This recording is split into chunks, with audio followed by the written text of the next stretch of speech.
Can you do me a favor real quick? Yep. Just give me a clap like that. Perfect. That's how I sync audio. Sweet. We synced. I'm Josh Parks, and I own Rad Detailing in Edmond, Oklahoma. In a world filled with billions of people, there are countless untold stories waiting to be discovered. These untold stories hold the power to inspire, educate, and connect us. Whether you're interested in media, automotive, or just here for a good story, welcome to the Underline Podcast.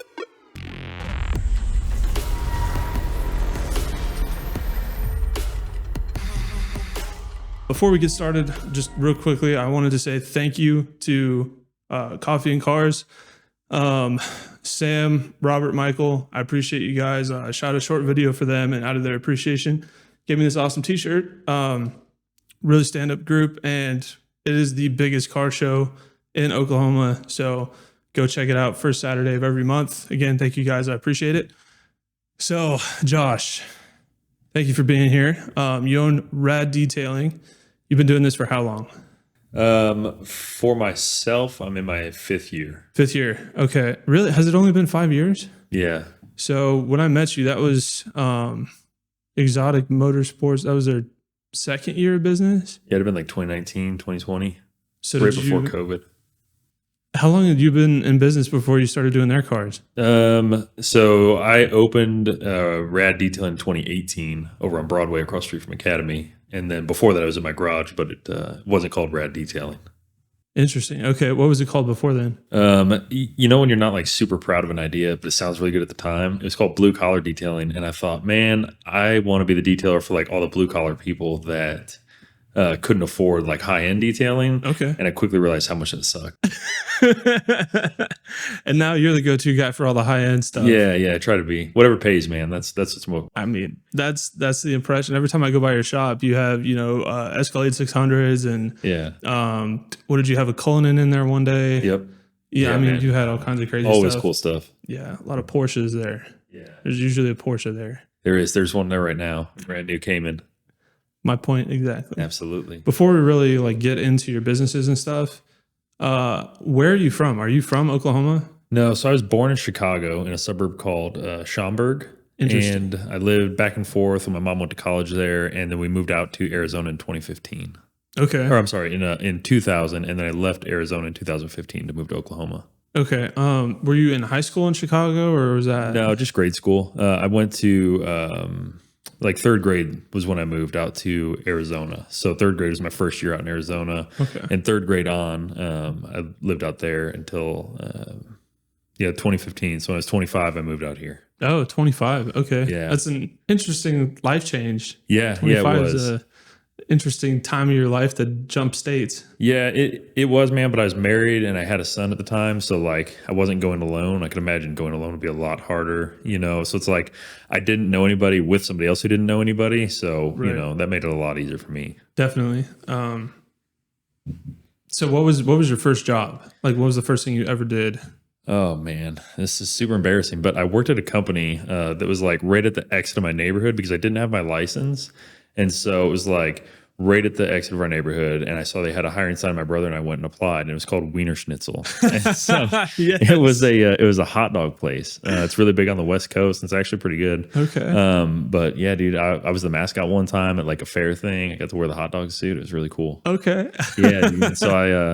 And so they were the only place that was in walking distance that hired at like 15 and a half at the time. Okay. Is that about how old you were when you started? Yeah. Okay. Yep, yeah, it was 15 and a half. And even then, there's this lady that like I cleaned her car for cash on the side. I just knew that that's what I wanted to do for a long time. It sounds like a really crappy job to some people, but like I love cleaning cars and like the therapeutics of cleaning cars and just how it really works well with my personality type because I get to see instant transformation in something. Yeah. Whereas like, I don't know that I could be on board with something as long as like building a house or, something like that. Like I wouldn't get the instant gratification I get from cleaning a car in like 2 or 3 hours. Yeah. I mean, you feel like every day you're like nothing's happening. You're not getting anywhere. You really have to have hindsight for, several months to be like, oh, okay. So there is progress. Yeah. Yeah. No, I get that though. I get like, I'm kind of the same way with my house. I'll just, for whatever reason, I'll get in a mood and I just want to deep clean everything. Yep. And it's so satisfying. I feel like some base level of my anxiety has been lifted. Yeah. And it's something that I can just like put on music and zero into for a couple hours. And I assume car detailing is kind of like that too. Yeah. You kind of feel like you're moving the needle like right now. Yeah. And so it's like, you know, you get this big list of things you have to do, and it's like the first one's really easy. You can just kind of tackle it and push it off your list. And it's like, okay, we got to wash this car first. And then that just starts this like domino effect of like, okay, now it's washed. So like it's halfway done. Yeah. Now we can do the inside, and then you get, you know, like the trash out, and you're like, okay, there's a little more progress. And it's just kind of a cool thing that you can really see that go through. And that might not make sense to a lot of people, but, you know, for me, that's what's fulfilling. Yeah, no, I get that 100%. I'm the same way. Even just cleaning my own truck, like I try to do it monthly. Just the places that I go and stuff, I get a lot of mud and dirt, sand in there. So vacuuming it out and stuff like that, it's just like when you're done, it's like, oh man, that was worth it. Yep. You know? Yep, absolutely. So you were 15, you started working your first job in Arizona. When did you get your license? Shortly after, I think 16 is what you can get in Arizona. Okay. And like fun fact about Arizona licenses, they don't expire for 55 years. What? Yeah, they're crazy. So like my license, or it's somewhere around there. It's a really long time frame, but my license that I got when I was 15 or 16. So in 2006, my license didn't expire until 2055. That's insane. Shout out to all my Arizona people. They know. That's crazy. Man, I was going to ask something and my brain is just not there today. Okay. So 25, what led you to move to Oklahoma? So after like Wiener Schnitzel, I worked at a couple other companies, and I kind of was just trying to find what I was supposed to do. And so like my wife's dad was like, you should get a job at Southwest and throw bags for, you know, till you're 65 and die with a pension.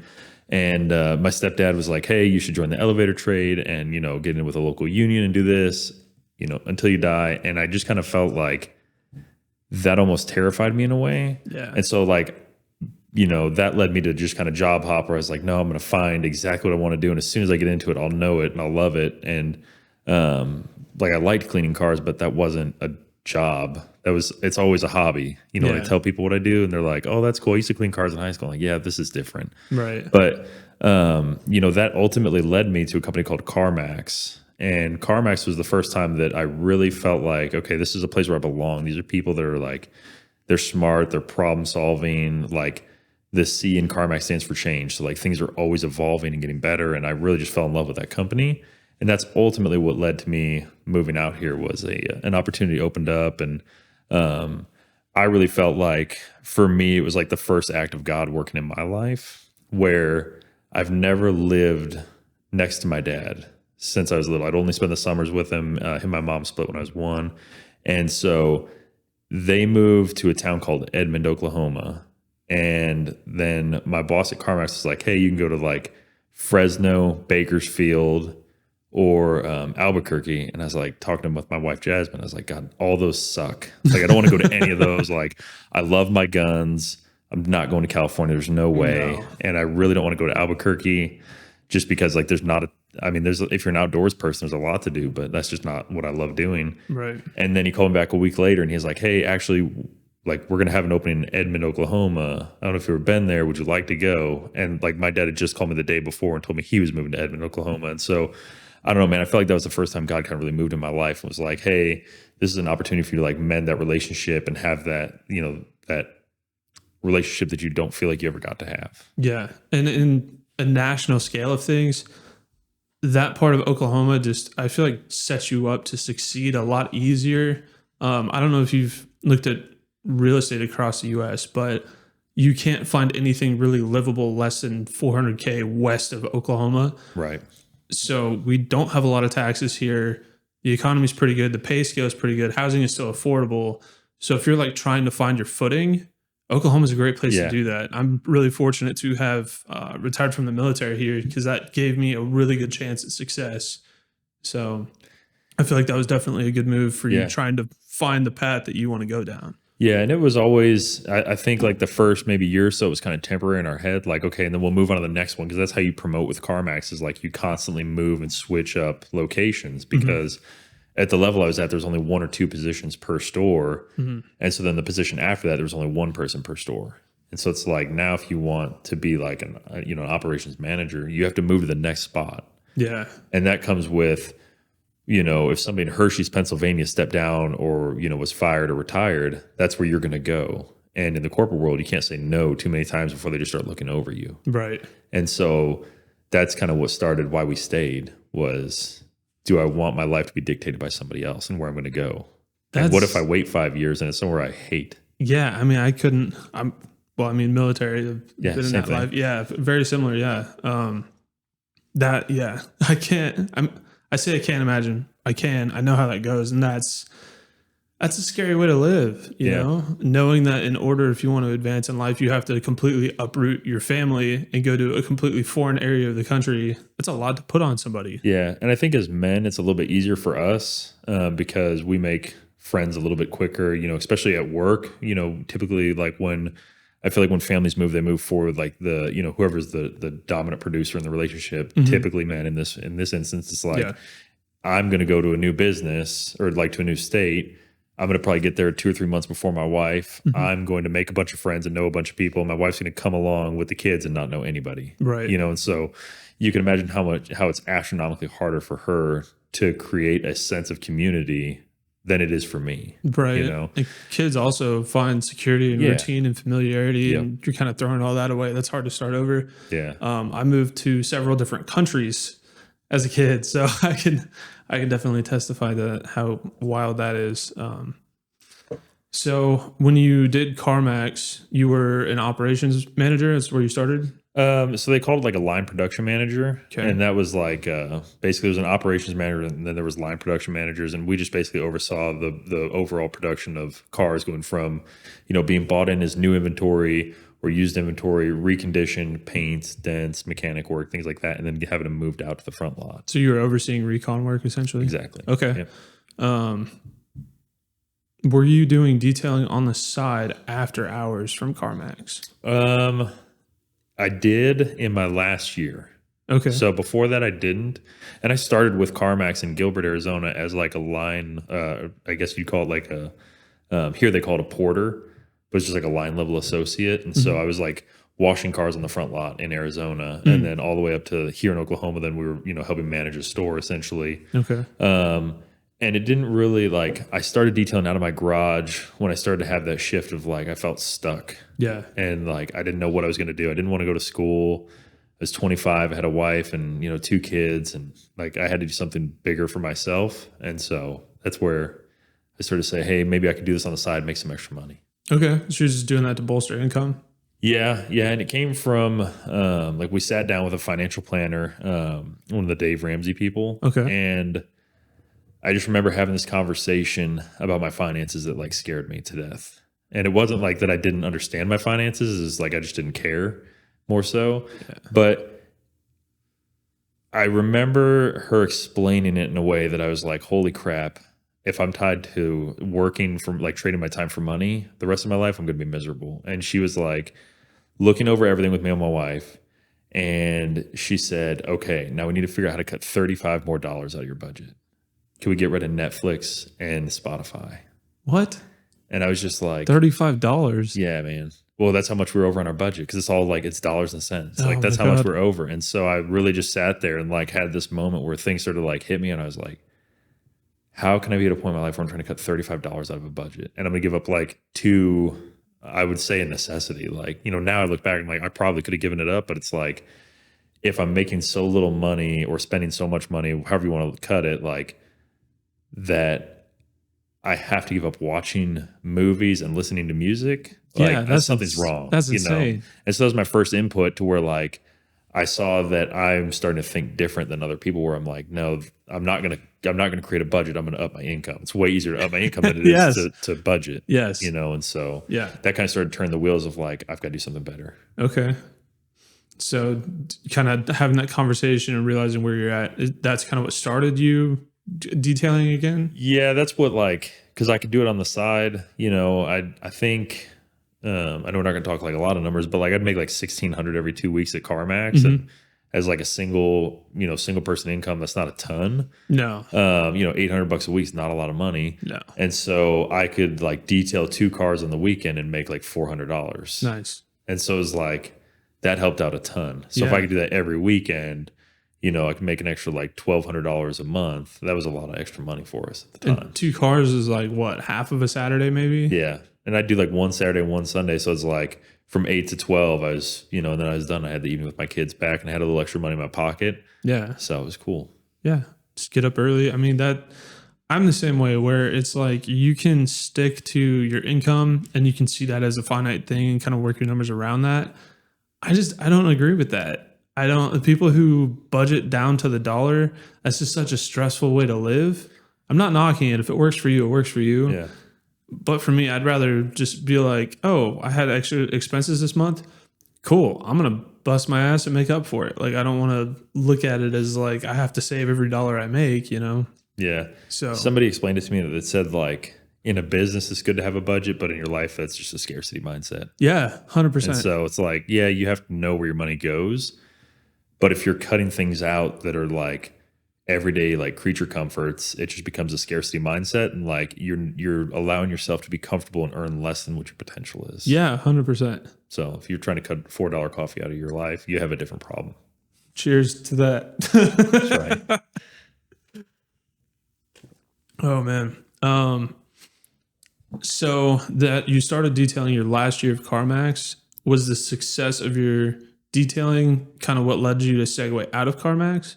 Yeah. And so I just, I had the benefit of like, while I needed the money, I didn't need the money at the time. Like I could still get by. And so I was able to be cheaper and just kind of like, go to Cars and Coffee and just kind of meet people and do jobs a little bit cheaper, which I think that's how a lot of people start. You start off cheap. That's how I started. And then you learn like, holy crap, this sucks. And there's constant evolutions in business and your own personal growth because of that.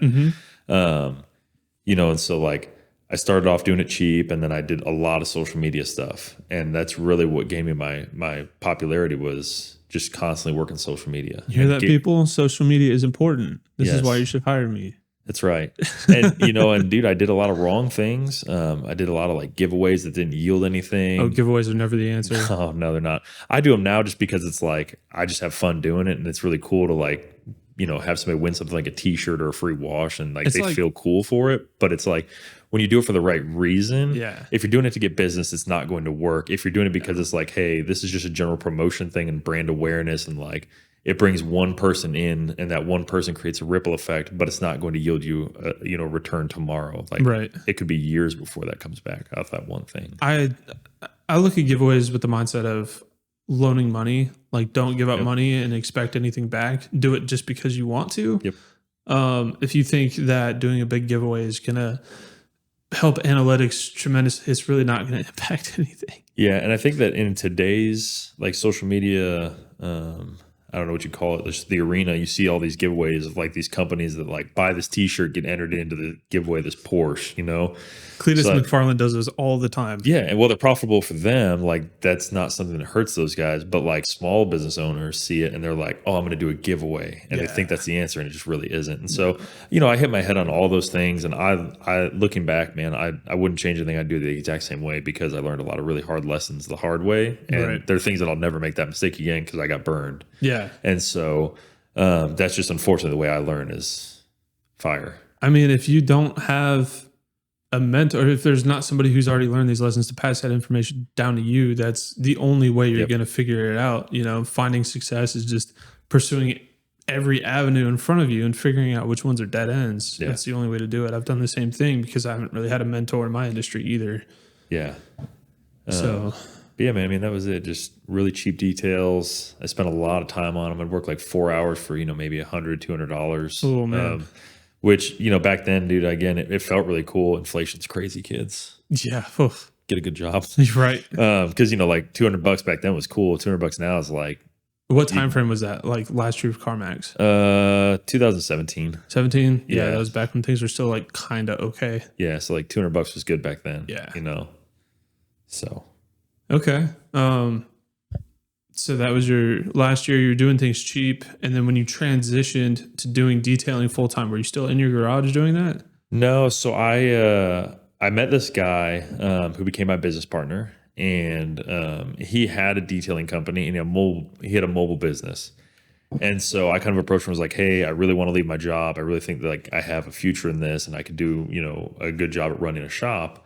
And he didn't want anything to do with the shop, and I didn't want anything to do with mobile detailing at all. Just given Oklahoma, man, the weather's so sporadic. It's like some days are great, some days just suck ass, and you really don't know until you get into it. Right. And so that just really didn't interest me at all. But I knew there's a market for it. There's people that love that. And so if I could have a partner that loved doing that end of the work and I could do the part he didn't like doing, like we'd meet in the middle and make a really good team. We did for a while. And so his name was Ram. And so basically him and I cash flowed this shop. I gave my 2 weeks notice at CarMax, and I cashed out my 401k, and he put in some money, and I opened up that shop on Broadway. Okay. And that was the spot joining with the tent shop. Yep. Yeah, absolutely. And so I felt like that was a good location. It was 2 bays. It was, road front, like at a stoplight on a major intersection. Everybody had to stop. And so they, my idea was like, if they stop here at this stoplight, they're going to see me with the bay doors open, cleaning cars, and they're going to call. Oh, if you got a sign out front, people are going to know. Yeah, exactly. That's it. And so you don't have to do anything else past just opening that up and showing up. Right. So that was another really cool learning lesson that, being on the side of the road typically attracts like the lower end clientele. Oh, yeah. People would just call. They just call and they go, hey, can I stop in for a hand wash right now? Like, no, dude, I want to like polish and coat your car. right. Like at the time it was like, I want you to spend like, $600 or $700 with me. Right. They're just kind of like, no, I don't want to do that. And so, but man, it was a really good start. I got out there and I didn't know a lot of people. And so that's kind of where my relationship with Exotic Motorsports came in was, we went to Cars and Coffee, and I didn't ever like ask Eliud for the business. We showed up, like we just supported them by like buying their t-shirt. And, I made it a point that like my family and I would show up to Cars and Coffee specifically to buy a t-shirt and just say hello. And this was in 18 when they started off? Yeah. It was like right before they opened. And so I actually, like, I still have it and still have like pictures of me and the kids at like Cars and Coffee, and then I'd like tag them on my business. But, I did this really smart thing where I didn't ask for the business. Yeah. Back then, dude, like Gary Vee was really big and popular. And so I followed his strategy of like just doing things like supporting them and saying hi and doing that without the expectation of anything back. And so it actually took like 6 months before they even called me. And the first vehicle I got from him, I called my wife. I'm like, hey, Eliud called and he wants me to detail a vehicle for him. I'm really excited. I hope it's a Porsche or like a Lamborghini. And it was a oil-filled F-250. And it was brutal. And I worked all day for like $100. It was not fun. But, I did what I had to do to get that relationship, and it panned out, in the years to come, pretty big, because in a state where I didn't know anybody, and I feel like, and you can correct me if I'm wrong since you've been a lot of other places too, but like I feel like Oklahoma is very much on the buddy system. Oh, 100%. For business. And so it's like, if you're not the referred person here and people don't know and trust you, you don't get the jobs a lot of times, especially when somebody's bringing in like, anything past, I think 60 grand is an expensive car, relatively. So it's like, if anybody's going to leave, a $200,000, $300,000, $400,000 car with you, they're not going to do it because you're just the guy on the side of the road. They're going to do it because they need to know you as a person. Exactly. There needs to be that rapport established. Exactly. Yeah. And so, using my relationship with Exotic Motorsports is how I, kind of propelled my brand to the top of saying like, when a customer shows up, they're going to see this Lamborghini here or this Porsche here or this Ferrari here, and they're going to know that they see these cars here and then they see them there. And that's going to give me the credibility that I need in order to start working on these cars. Right. And so it took probably, about a year for it to really take off. People were like, hey, I saw you detailing this car the other day, and like, now I want to, call to have you do this car. Yeah. And so then it was like, then when they show up for their appointment, they see that they're at ease. Yeah.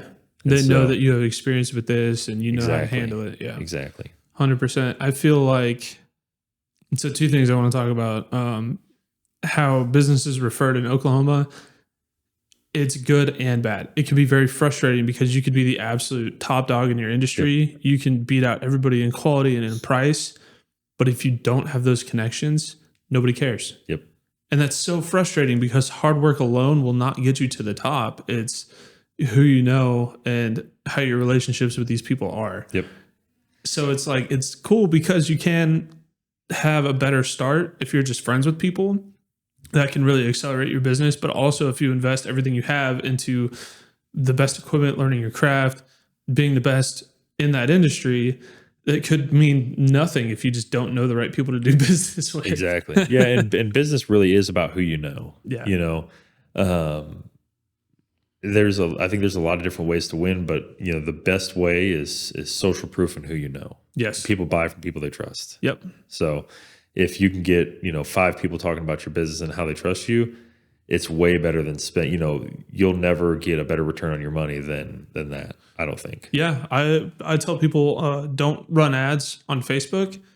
Go to an event, stop by somebody's business and talk to them, you know, reach out in person. I feel like that goes a lot further than just a bunch of nobodies clicking on your ad that doesn't translate into jobs booked. Yeah. And I think a lot of people get stuck in obscurity and they really kind of confuse that with like, if I advertise on Facebook, I'll be out of obscurity and people will know me. But now I advertise a lot because people know me. Yes. So now it's like, I have the social proof. People know who I am. They're willing to buy from my brand. When they see an advertisement from me, they might be like, hey, Seth, I was going to get my car, you know, I was going to get paint protection film installed on, or window tint or ceramic coating. And I saw this ad from Rad Detail. Have you ever heard of him? You're like, oh yeah, man, I've heard of him. I know Josh, he's a great dude, blah, blah, blah. Yeah. So that is how I've come to like win now. Mm-hmm. Before it was like, okay, I'm gonna, take $100, and I hear this all the time in like Facebook groups, and some of the guys that I mentor too that do run detail businesses are like, I put $100 on Facebook ads and it didn't work. Yep. And I'm like, yeah, I could imagine $100 didn't work on a Facebook ad where you took like a crummy picture of, some water spots you polish out of a car and it's all the glare and stuff. And I'm guilty of it. I did it too. But that's how I found out it didn't work. And so like, having you come in and even take pictures and then running ads with those pictures was astronomically different than what I could take with my cell phone. Yeah. And so, but people just don't understand that. They think if I just spend $100 on a picture I took, I'm going to instantly get customers. It's like, no, you need to build social proof. Then when you have that social proof and people are already coming here and referring you, right, you hire a photographer, social media content maker, whatever that looks like, and then you run ads against them. And talking to somebody who's versed in marketing to target, finding the right target audience and everything, like there's definitely a science to it. You can't just throw money at it and click go and expect to get anything out of it. I don't do my own ads. I pay somebody to do it because marketing's hard, man. That's why there's degrees so much in to it. Yeah. It's crazy. Yeah. People go to college for this stuff and it's yep. Yeah. Not for me. I can help people with marketing, but I cannot do marketing for you. For sure. Yeah. So I feel like Exotic Motorsports was a great stepping stone for both of us because you don't do their cars anymore, correct? No, they have an in-house guy. And, eventually it's like our business just naturally parted ways where they're growing and their inventory growth is gaining traction. My retail side of the business is gaining traction. And so, Elliot and I talked and kind of like the way to solve that problem was hiring somebody in-house for them to do the work. And it just eventually that is what made sense. The exact same thing happened on my end. They have an in-house guy who's W2 who does all their listings and stuff now too, where I couldn't keep taking time away from my retail work as well. I was trying to balance them and it just became so much that it made more sense for them to have a W2 guy handle it as well. But the experience of kind of riding along with them as they grew, I feel like helped us both out quite a bit. For sure. Although we did part ways, I will still say that Elliot is a great guy and will definitely go out of his way to help anybody. Yeah. Yeah, absolutely. It's a great company. Just at some point, sometimes, evolution of business, man. Yeah. Everything keeps changing. Their demands change one way, my demands change another way. And so that eventually leads to, you have to make the best decision for both businesses. And they got something that works a lot better for them because the cars don't have to leave to go somewhere. Right. And you just think about the risk in moving a car like that. It's just not something that the more you can just synchronize that, the recon to the sales process and just, and shrink the time there, they're just going to get better and better. So it made a lot of sense. When I had downtime, I would bring a lot of the cars over to your shop and dude, when he was like, hey, can you, take the 720 down to Josh? I would get in the car. I'd say a little prayer, say, please, Lord Jesus, for the 1.5 miles that I have to travel, please let nothing happen to this car, not a rock chip or. Yeah, nothing. Yeah, just every time I was like, please don't let today. Speaking of which, can we talk about the Bentley incident? Oh man. Yeah. Yeah. So, so I was moving a vehicle one time, and probably the most expensive, 3 seconds of my life. Can nix that out. But, the most expensive time that I've ever had in business was getting into an older Bentley. It didn't have a backup camera, and the sensors were just beeping, right? And so I walk up to this car, it's parked in a parking spot, and I get in, and obviously there's nothing behind it because I walked up to the car. Right. And so I get in the car, and I'm, doing whatever, make sure I got my keys and my phone and all that stuff, and, starting the car and getting ready to back up.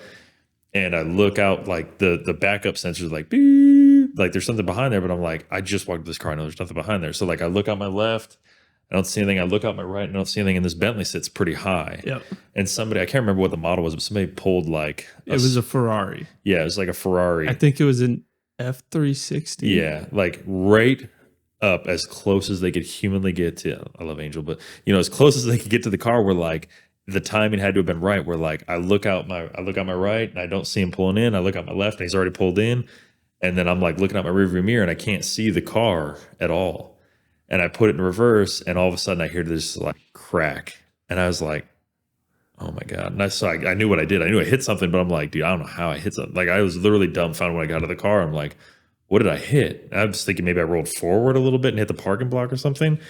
And I get out, and the fiberglass is all shattered. The bumper of the Bentley looks like I hit it going 30, and I was just like, "Dude, that was one of the times in business where I felt like I should just quit." I did not want to go on past that because, for anybody that knows cars, you don't want to put that on the insurance because now it becomes an accident. That's a bad thing. When it was just a tiny tap, but because of the cars they were, they have a tap, man. It can happen like that where it looks way worse than it is. And so it's okay, now we got to pay to get these fixed. And it was a huge inconvenience, but the guys at Exotic Motorsports, man, Elliot, again, like you said, he's a great guy. We found a solution, we fixed it. It wasn't a big deal, but in the moment, man, when you're running a business, there's no handbook to explain how to do, how to be and how to act and how to, internalize when things go really bad like that. Yeah. That at that point in my business, a $6,000 cash hit sucked, and so he stepped up and helped me out, so I didn't have to eat it all myself. But yeah, man, I mean, that's something that if you're not prepared to sweat those days in business, it's not for you. There's always going to be some level of breakage. Yeah, man, absolutely. And sometimes it's not even your fault. I wasn't being irresponsible or driving like a jerk or anything. No, but I will say, let it go on record that Angel likes to set 8th mile PRs in the Edmond Motorworks parking lot. So yes, and that's what that day he wasn't. That was the one day he didn't. Did he? Was he not hauling ass? No. I thought that's how he pulled a sneaky on you. Was he flew up? No, into I think that it just spot that car just was so low behind all those tall, European cars like that Bentley, man, just sits so high. It just snuck right behind it. Where you looking out the back window, you can't even see the roof of that car. So while we're doing story time, I'm going to make Josh look a little better here. Perfect. I will admit fault to hitting Eric Wynn's Lamborghini Superleggera Gallardo. Oh, man. I backed into it, and he watched it happen. And he's up there in years, but I can tell from the look in his eye, he was prepared to fight. Yeah. He is a man of God, but for those few minutes, I think he might not have been. Yeah. I was scared. So same deal. I'm in an Aston Martin, and I'm backing it out because there's a car in front of me. So I'm backing it out to kind of pull out of that spot and go around the building and go out and shoot it. The parking camera, for whatever Aston Martin problems, I guess, just didn't come on. And I look out, I'm looking at the rearview mirror, don't see anything behind me. Gallardo, 2 inches tall. Yeah. So I don't see it behind me. I back up. Thankfully, I wasn't in a hurry. I go back, and I just feel and the car stops, and I'm like, what the hell? I'm like, did I hit something? I get out. I look over, and I see the color of orange. and my stomach is immediately in my throat. And I'm like, Not. Yeah. I know what that is. And so I pull forward a little bit. I look at it.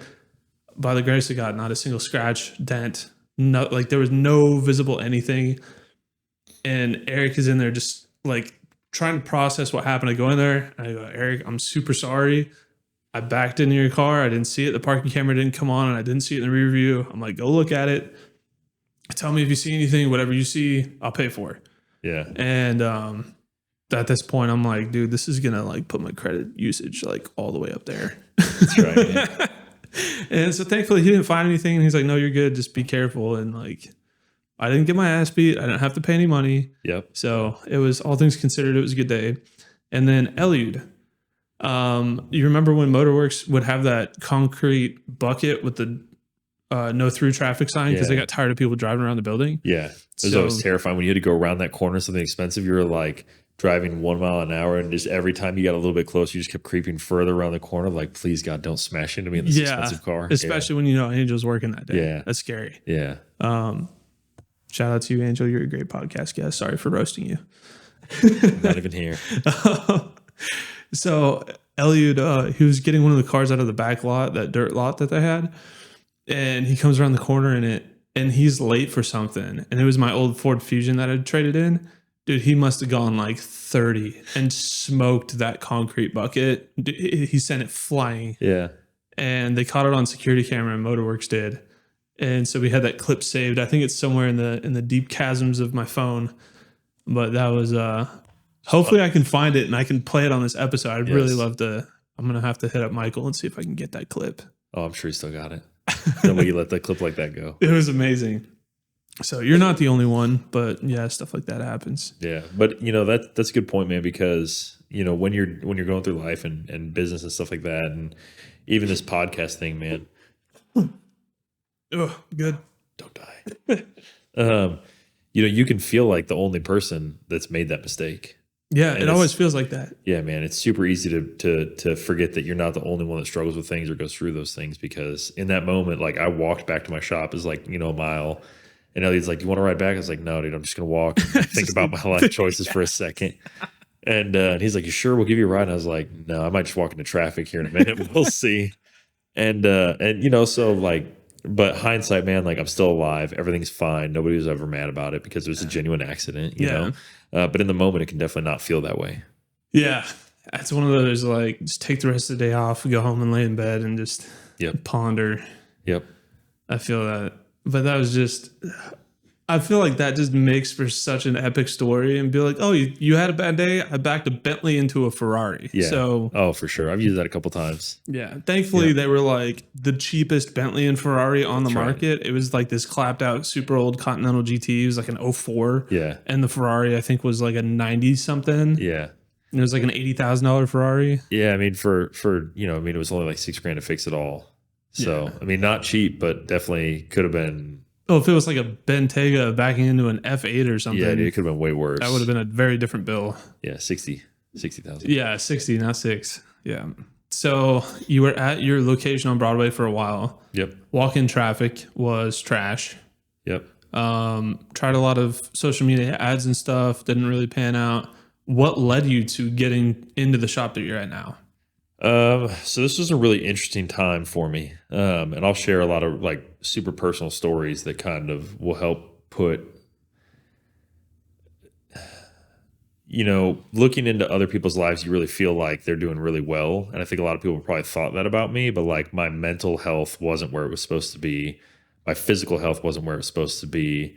And I'll tell you about how I got lost in business. And I think it was a really cool story now to share. In the moment, it didn't seem cool, you know, and a lot of people probably thought like, man, that guy's got it all together. He's cleaning all these cars and doing really well. But that was like not the truth. That's not how things really were. That's how social media makes everything look. And that's the only insight people have to each other's lives. Yeah, exactly, man. And so the landlord I had there was, this was another lesson I learned, was how to vet a landlord. He did a lot of drugs. He was crazy.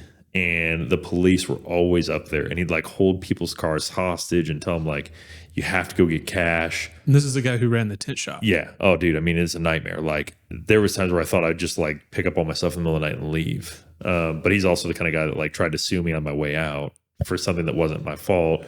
And so that created a lot of stress and anxiety of having like somebody who's like a felon, and, you know, nothing against people who have felonies, but like, this dude was the kind of guy you just didn't want to have a run in, who just didn't care. There's the kind of person who has felonies, and then there's a felon. Yeah. They're two different brands and of this people. dude is like, you know, daddy's money, runs amok, and like dad bails him out of everything, so he just really doesn't care. Like a reckless Dan Bilzerian. Yeah, dude. And so, it was a really scary thing to be in, because like I obviously like, I feared for my time with him, just knowing that he's like unstable. He'd come to work and like smoke crack and then like tint windows, and dude, it was crazy. It was literally crazy. And I just like, he was one person when I met him, and then just over the 2-year contract I had with him, just deteriorated to like getting arrested, and like he disappeared for a month and I had no idea where he was, or like if I was going to show up one day and the lights were going to be off and electricity, because like he paid the bills and I paid him to pay the bills, and they weren't getting paid. So like, yeah, that was a ton of stress. Like, was I going to show up and the doors would be locked and all my stuff was inside and I couldn't get it out? Right. And so I just knew I had to move. Right. And my lease was up. I was not going to renew. And so I looked over at this place. Moving a business is really tough. And I looked at a lot of places, and Edmond's pretty restrictive on automotive businesses.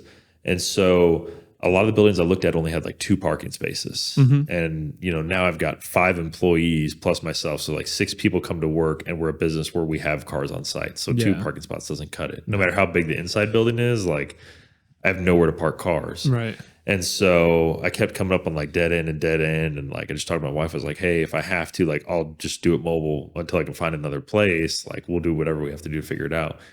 And so I found this other building, which is where the old Edmond pickup used to be, on 15th, like just west of Starbucks. Yep. Right there at Broadway. And so I talked to the guys, and they were super cool. And they were like, yeah, we can do this. And I said, okay, great. Like, I don't want to spend more than $3,000 a month on the building, because that's about what I can afford, you know, but I need more space than I have now. Yeah. And so they were like, yeah, that's super cool. We can do that. And they're like, we're going to renovate this and redo this. You can have this front shop space too and everything. And so, because there was somebody who was taking Edmond pickup, they were transforming like half of it into their business. Yep. Was it Carpe Diem? Yeah, it was supposed to be that. Well, that was after us. So that was that. Yeah. Okay. So I ended up not moving over there. And so basically that whole building where Edmond Bedliner or Edmond Pickup used to be was the building I was going to take over. And, you know, it was like a handshake agreement. Like, hey, I'm going to pay $3,000 a month. You know, I'll take over this whole part of the building. And then they wanted me to take over that front retail space too. But I just like, it was like 2,000 square feet of retail space. And I'm like, dude, I don't have anything to put in here. Like, maybe down the road, but not today. Right. And so they're like, all right, we'll figure it out. And so I was picking like paints for the inside of the building and everything. And like, we were starting to go through like remodel on their dime, by the way, not. So I wasn't paying for it. So I'm assuming like we're all on the same page. And I was like, hey, just give me a lease agreement when you can. And so like a month went by, no lease agreement. Second month went by, no lease agreement. So now we're in the 3rd month. And so now I have 30 days to vacate where I'm at in my current business. And I'm 3 months in working with these guys. I'm getting this building renovated, and they're moving over to another building. And the guy brings me a contract that says $6,000 a month. Oh, that's and I was just different. Like, I showed him a text. I'm like, dude, like I clearly said I can only spend $3,000. Like, this isn't, you can't even $3,500 and I need to figure out $500. This is like double what I told you I'm willing to spend. And had I known it was $6,000, I would have said no. Right. And I just kept looking. And he was like, okay, well, we've done this work. So like, now what are we going to do? And I'm like, yeah, you figured out. No, you man. Broke our agreement. Yeah, like I said 3,000, I haven't signed anything, and then now you're bringing me something for 6,000. So they were like, okay, well, what if we do like a tiered thing where like you start out paying 3,000, then after 6 months you pay 4,000, and so on and so forth till we get up to 6,000. I was like, okay, maybe. But, you know, I started to feel uneasy about it, and I just got that like weird spidey feeling that it wasn't good. Yeah, you're putting yourself in a bad spot. Flash forward to today, they're out of business, and it's all for lease, and they're getting sued. So it was not a good idea.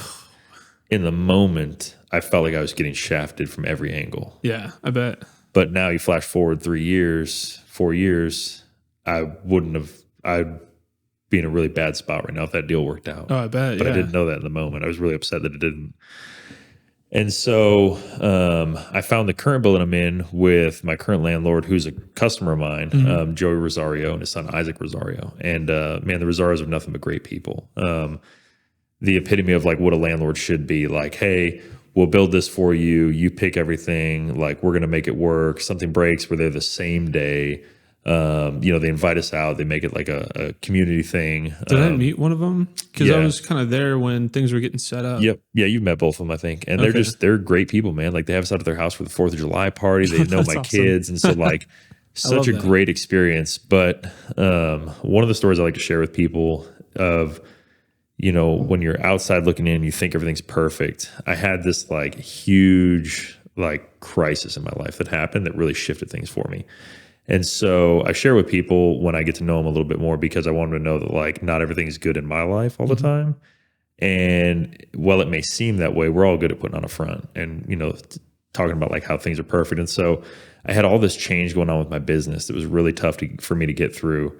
And at the same time, I was having issues like at home of, all my time went into work. So when I get home, I just wanted to check out and unplug, and like I was super tired, man. And so my marriage took a toll on my marriage, and things got tough with my wife, and she's an awesome lady who like stuck it out and didn't have to, like all those really hard times. Like I put us in a tough financial spot when I left CarMax. Like day one of owning Rad Detailing on Broadway, we had $700 to our name.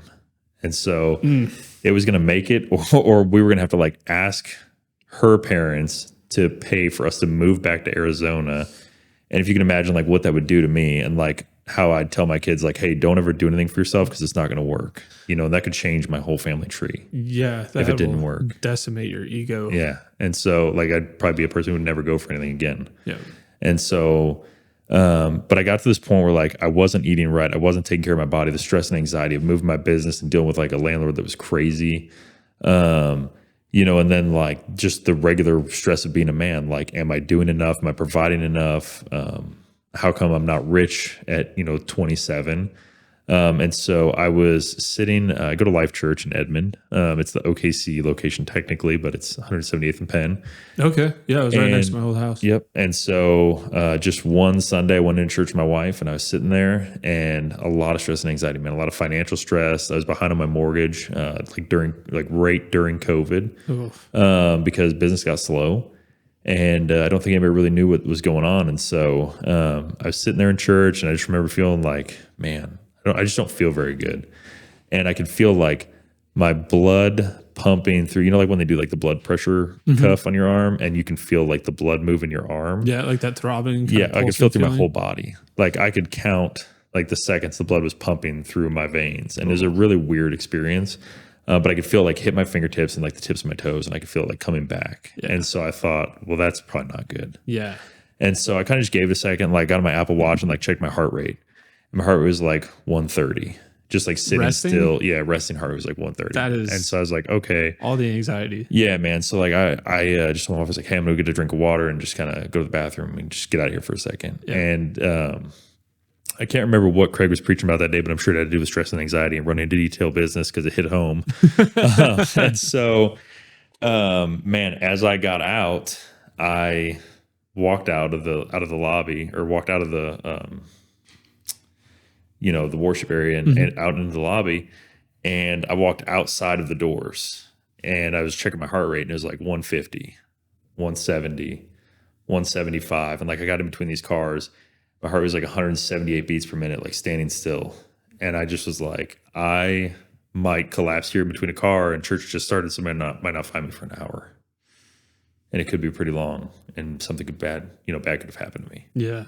And so I walked back in, and I didn't want to like panic, but I was like, the first person I saw was like, hey, I don't know if I'm having a heart attack or like what's going on, because I never considered myself to have like depression or anxiety. Right. This is just how people are supposed to feel. It's like overworked, tired. And I genuinely thought that, man. I didn't think that toxic masculinity that everybody keeps talking about. Yeah. Yeah. I thought this is how dudes felt. Like I thought, Jesus, man, like I must be really weak because my parents all dealt with this and they never had anxiety. And dude, like when I sat down, the EMT got there and they checked me out, and the guy's like, yeah, dude, your heart's jumping. You're at like 185 beats per minute sitting still in a chair. And I really just I thought for a minute, dude. Like when you're in that moment and you don't understand what's going on, like you feel like you're going to die. Yeah. And I don't mean to make it dramatic. Like I wasn't like dying by any means. It was a panic attack. No, I mean, I've been there. But when you're there, you don't know that. Yeah. It doesn't feel like that. It feels like you're going to die. Right. And so they decided to take me to the heart hospital because they want to see if there's any kind of damage to my heart. And so now everybody's starting to get out of church service and everybody's starting to crowd around me and look at me. And I'm the guy that's like on the sidelines with a paramedic there. And I don't think I ever felt more alone than like right there in that moment. And like I had all these people around me, but I was just like, man, I'm missing. There's something I'm missing. Like I'm not doing a good enough job at something in my life right now. And so they took me out to the ambulance that they had parked like right out front. And then like my wife and kids came to like the foot of the ambulance. And I just thought, if this is how I die, I probably wouldn't be very proud of the life I've lived.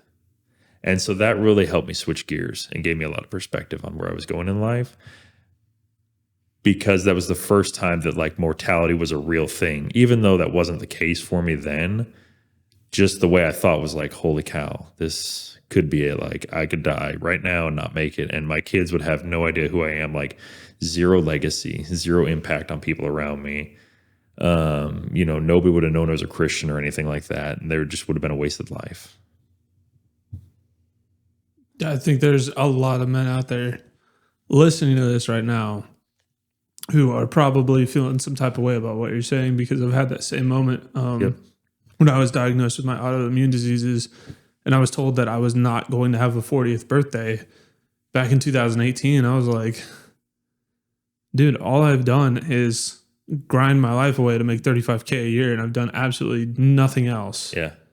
So I know that, unfortunately, I know the feeling well. Yeah, man. And it's a really tough time to feel that way too, because on one side, you watch kids on social media that are making like $60,000, $70,000 a year and they're like 16. Yeah. And then you're here at like 30 and, not making enough to even make it, which isn't, you're making like less than 30 grand a year. Yeah.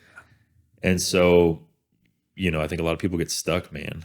And they get stuck because they think it's supposed to be this overnight thing. And I know we were just talking about down in the lobby, but like I'm getting to like this 10-year point where I'm closing a decade on my life. It's been a pretty meaningful one where it's like, 22 to 32. No, it's not, like 20 to 30, but like this is kind of when I had this like retrospective moment of looking back on my life and saying like, okay, my wife and I are about to celebrate our 10-year anniversary. That's amazing. In 10 years, I've gone from just barely getting married at 22 and not really knowing anything. Like I could barely start drinking at 22, right?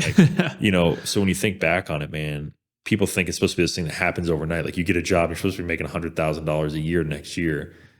And it's taken me 10 years to get my life together. And everybody's trajectory is different. Some people do get lucky, man. Some people get into a good job and they really get it figured out fast. That's one thing I like about Gary Vee. A lot of people say he's high energy, he's annoying, he's fake, whatever. The message that he's constantly saying is everyone's timeline is different. Yep. It doesn't matter if you're 50 or 60. It's not too late. Yep. So just because you're 35 and you're dirt poor, that doesn't mean that you don't have anything good for you, like good in store for you in the future. For sure, man. And so now I look back at those 10 years and I'm like, out of 10 years came a marriage, 2 kids. I bought a house, sold a house, got into another house, started a business, left a business, started another group of businesses, took on other partners, lost a partner. And like all this stuff's happened in the span of 10 years. And like while you're in it, it feels like forever. Yeah. You look back, you're like, holy cow, it was only 10 years. Like, and now when I look forward at the next 10 years, people don't know how dangerous I'll be because of what I know now, that the next 10 years are going to be like 30 years compressed into 10. Yeah. Because of the speed I can move. And like now I know the things not to do and I can interpret things a lot better. I'm way smarter, Jazz. My wife's going to hear this. She's going to know. But, I have a lot more business sense about me now that like, I can make these things happen faster than they did in the past. Definitely. So it's just really cool to like look back on the 10 and be like, that took forever. Watch me accelerate this. And that's one thing I love personally about your business story is there are so many people out there that figure out something that works. They make good money. They start buying a project car or taking lavish vacations and stuff like that. You are the opposite. And you are probably the only person I know like this, where you figure something out, it starts generating revenue, and you're like, cool, how can I do this again? Yeah. I'm going to do that. And then how can I do this again? And you still live incredibly modestly. You're the only person who I know who I can say is a very successful business person who, I mean, you're not poor, you're not, living in rags, but just by looking at you and the dynamic that you kind of display on social media, you would never know it. Yeah. I can't even guess your net worth. Yeah. There are some people out there who show up to Cars and Coffee and I'm like, oh yeah, he probably has this money or they, whatever.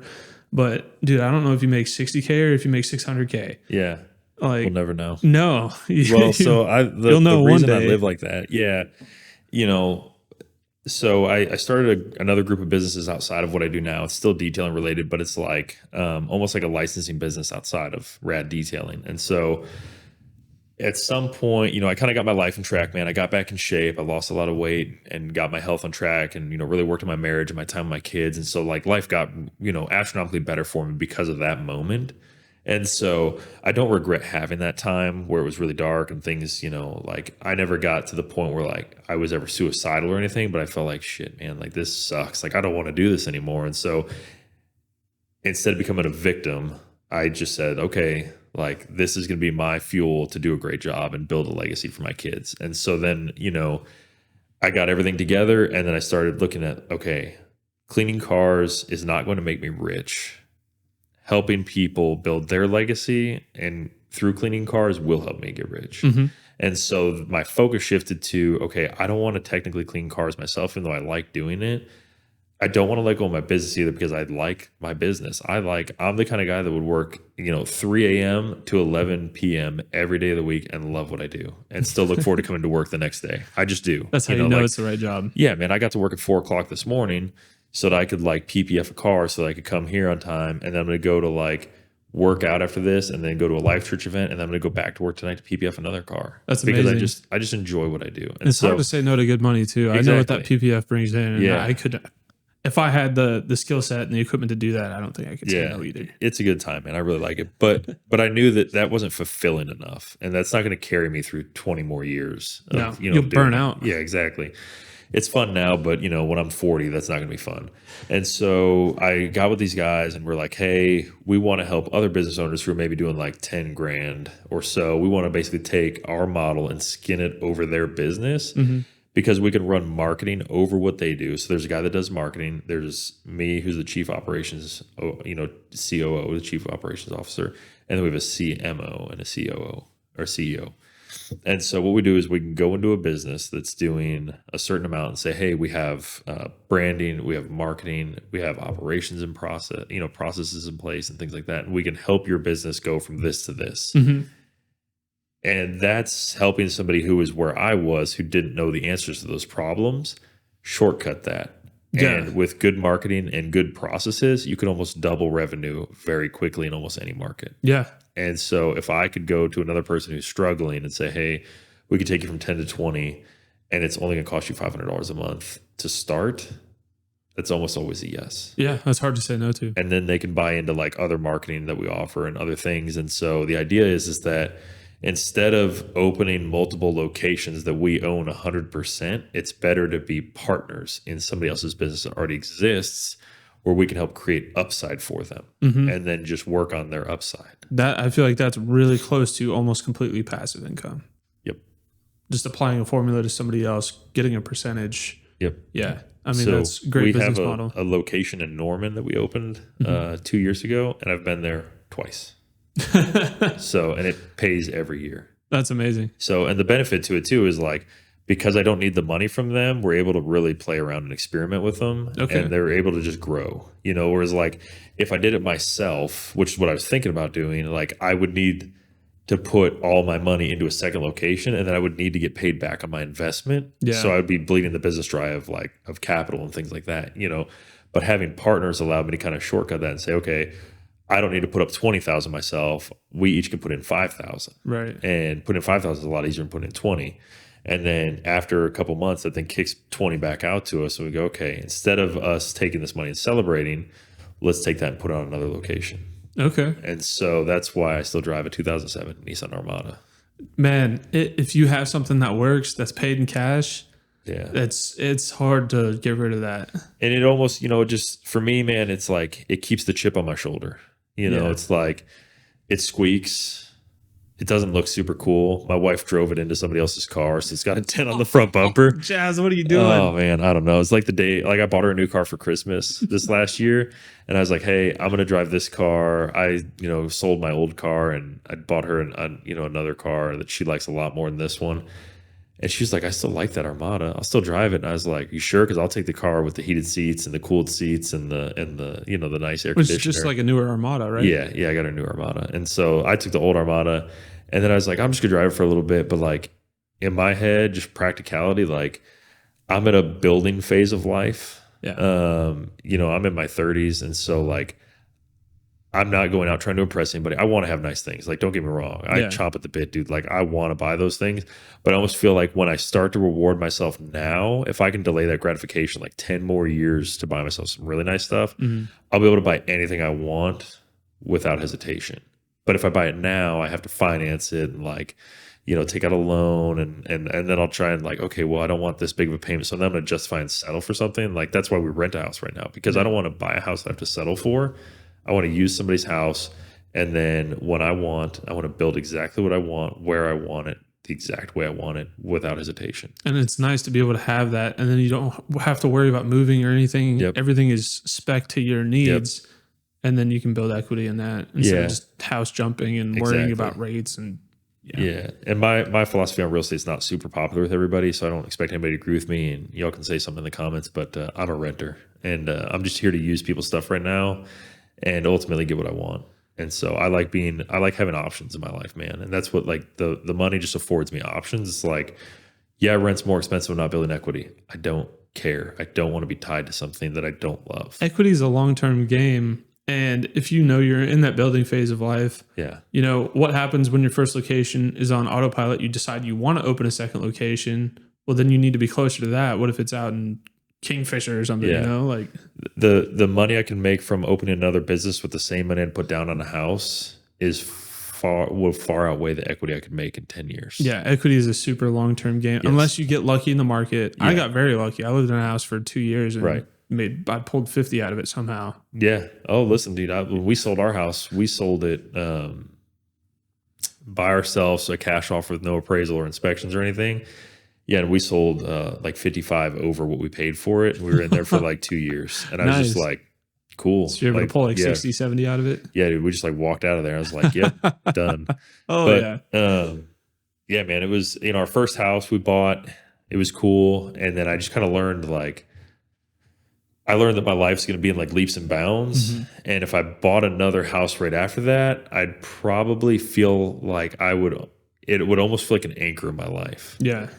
Where like I'd buy a house and I'd feel like, okay, I have to stay here for a certain amount of time because of the equity. And I think a lot of people get stuck in that. Mm-hmm. And it's like, if I rent a house, I can just be like, hey, next month I'm out. See you later. Well, dude, like what if the market drops, if you buy at the wrong time when prices are high, and the rates are up, nobody wants to buy, your house is devalued because it's now a buyer's or seller's market, I guess. Yeah. Whatever, buyer's market, and you're upside down. Can you imagine being upside down on a mortgage? That far. Just like any amount, you're now a prisoner in your own home if you're upside down on your mortgage. Yeah. I couldn't imagine being in that situation. And there's definitely a lot of money in the real estate market, man. There's a lot of super successful people in there. It's just not for me right now at this time in my life. No, that's just a different game to focus on. Yep. If you're, playing the business game right now, you don't need to, how stretched thin do you want to be? Yeah, well, and like my energy is best spent on my business and my family. So when things break at my house, I make a phone call instead of like, oh, my AC is not working right, which happened this summer, man. One of the capacitors went out and I just made a phone call. I was like, hey, send somebody here to fix it. Like, I don't want to deal with this. Right. I don't cut my own grass. I don't do any of those things. Yeah. I like everything but my business and my family and my spiritual life goes on autopilot, like as much as I can. If I can pay somebody to cut my grass, I'll pay somebody to cut my grass. Right.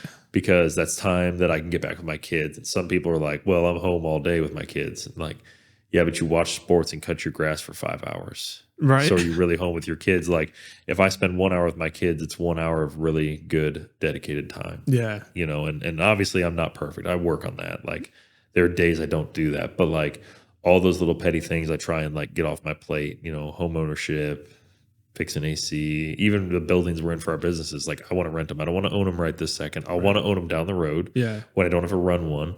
Eventually I'd like to buy my own buildings and then put the businesses in them and lease them back to myself. Yeah. But that's down the road. That's a patience thing. That's a big game to play. Yeah. You got to have a lot on the table to be able to do that stuff. Well, like, you know, I think the strategy going down the road, and we see it with like scooters and things like that, sell and go, is micro locations. And so that's really what I'm interested in is like, how do we open up not a detail shop, but like a coating business, a tint business, and then a paint protection film business all in one strip, you know, 1,000 square feet a piece, and put 2 employees in each. Yeah. And that's super, like a real super easy, low overhead with really high income, high output. Exactly. Turning stuff. And it's very duplicatable. Yeah. Because a business like mine, you need a lot of skill sets. You need, you know, 5 or 6 trustworthy, timely individuals to be there. Right. And it's a very cumbersome thing to do. And then you need somebody that has like the automotive knowledge, because that's the one thing about the automotive world that a lot of people don't get is you can't be around people that are very into their cars and know 0 things about cars, because they'll know immediately that you don't know it. They'll sniff you out. I'm not a car, like I can't talk engines to people, but I know enough about cars to be able to get by and have a conversation. But those people that are like connoisseurs, they know when you don't know anything about cars, and 100%. They won't trust you. 100%. You know?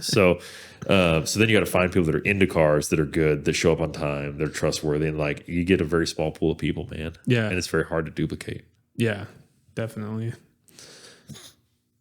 Well, that's wild. So what businesses do you own currently? So the Ceramic King Coatings is what the other business is called. And so we have a couple of those in different states. Different states? I thought you just had the one in Moore. No, there's one in Lubbock and then Virginia Beach and so on. And those are all yours? So like we're partners in a Ceramic King investments business. Okay. And so they're like licenses. So they're not like, I don't have ownership of the location. Like I couldn't walk in there and be like, hey, get out, this is my business. That's not it. We're partners in the business and the license and stuff like that. So it's like kind of like a franchise sort of, yeah, similar, where it's like we skin our business over yours. So you have a bit like the one in Virginia Beach, like, you know, he was making X amount, and then through like marketing, advertising, things like that, and having the Ceramic King Coatings, you know, logo, he's then able to acquire more business from some brand awareness, and then he gets like levied purchase power. So now, because we all buy in a group, we buy at bigger points, so we get better product prices. Okay. So now he's able to be a lot more competitive in his market that way too. And so we don't own the physical locations, because that was something that we looked at, and that's what we did with Norman. I think that's kind of why we stopped with Norman at first, is because it's like, if those guys walk out of that job for any reason, you're responsible. I'm now on the hook. Yeah. And I don't think that's going to happen. Like Mark is an exceptional, you know, owner down there. He does a really good job. And like I said, I've only had to be down there twice in 2 years, and they were literally just to visit, not for any reason other than just to say hi. You know, Mark's kind of the anomaly. Like we could get very unlucky, and you could have 3 or 4 people quit in a month, and now you've got 3 or 4 commercial leases that like you're on the hook for, plus all the appointments and things like that. And so like it just didn't make a lot of sense to own all those locations. That's a lot of liability yet, right? And so like there'll be a time when that does make sense. Like when I have enough capital to be able to like build these locations, pay for them. You know, I mean, they're going to be at least $1 million building a piece. And so like when I can pay for those and feel really confident that like I can do 2 or 3 in a month, you know, 2 or 3 in a year and put those up and outfit them and staff them, then that's when we'll own them. Yeah. That's when it'll make sense. But if you're just leveraged to the teeth, it doesn't make sense. No, because that could break you in the blink of an eye. Exactly. Yeah, that could bury everything you own so fast. Being a partner with somebody who they own all the skin of the game, and you help them with their upside, that makes a lot more sense. Yeah, definitely. And we're able to move a lot faster. That's how we went from like 1 to 6. Leverage someone else's assets. Yep. So that made a lot of sense. And so that's the model going forward, is like, until I can afford to buy and purchase the land and build a building myself and then put people in there, we'll just be partners with people. That makes sense. And so there's 10X Media. Like, I don't own that, obviously. It's our friend David that runs that, but, you know, we definitely help out. And, you know, we're working on like sales calls and things like that. Like, how do we set up different systems for people so that they can acquire and win more business? That's a really cool spot, but I don't know anything about the marketing. I wish I did. Oh, yeah, no, I'm so not you're a partner in that. No, so not really. I'm just more like, I just help out. Okay. Yeah, I like to help out wherever I can. I helped out a lot in the beginning, but now it's more like heavy on the operations side. Like, how do we get people with good processes in place? Like, how do we create sales processes? How do we create like the right kind of email and follow-up processes to win businesses, win business over from customers? Because a lot of guys are really good at detailing cars, but the business side is where they struggle. And so I feel like that's almost every business owner. yeah, exactly. It's like, photographers are really good at taking pictures, but they're not very good at getting new business, right? Or closing business, like Guilty. They can close it when it's easy, but when you get a cold lead, how do you know to work them for 2 or 3 months and get no's a bunch of times? Yeah. But then tweak your offer just right so that they accept it in the 3rd month, Right. And like the retargeting and things like that. And so it's constantly, no, I don't own a part of that business. I'm not a partner in it, but it's something we're constantly working on together and figuring it out. Okay. And when that business does well, then the other businesses do well. Right. So when the marketing generates leads and brings in money, the location itself does well. So okay, I have an interest in all of it doing well. Okay. So you have 10X, Ceramic Kings, Rad Detailing. Is that you also have the branding deal? Is that different than Ceramic Kings, or is that kind of all one thing? Kind of all one thing. Yeah. Okay. There's a bunch of different LLCs that it's under. It gets kind of complicated, but it's like there's investment companies in there. And kind of just feeding into each other for tax reasons? Exactly. Okay. Yeah. Uncle Sam can't get the money. Okay. That makes sense. That's cool. And then, I've got something else that's in the works that's coming up. I can't talk about it now, but it's something else that we're doing that's going to be here across the metro area that will be opening up in the next couple months. Is it a service? Yep. Okay. Yeah. Can you talk about what kind of service it is? No. It's another similar service. Similar to kind of like automotive. A business? Yeah. Oh, automotive. Yeah. Okay. So we'll be opening that up. Hopefully, we're looking to open up another one in December, maybe January. Okay. So we're looking at like Nichols Hills area and getting that out there. Got another partner here in town that we'll be working with that on. So really excited for that opportunity. Awesome. Well, you have to let me know so that way I can do some promo work for you. I will. I was telling you earlier, man, I think the coolest flex, some people like cars, some people like houses, but I think like in 10 years, it'll be like, did you know I own, 12, 13 locations here in the city? Like for me, that's cool. That's way cooler than a car. Yeah, that's nuts. So that's what I'd like to do. Definitely. A cool dad bod would be awesome also. Cool dad. Yeah. So you as an individual, you have all these businesses, all these responsibilities, things that eat up all of your time.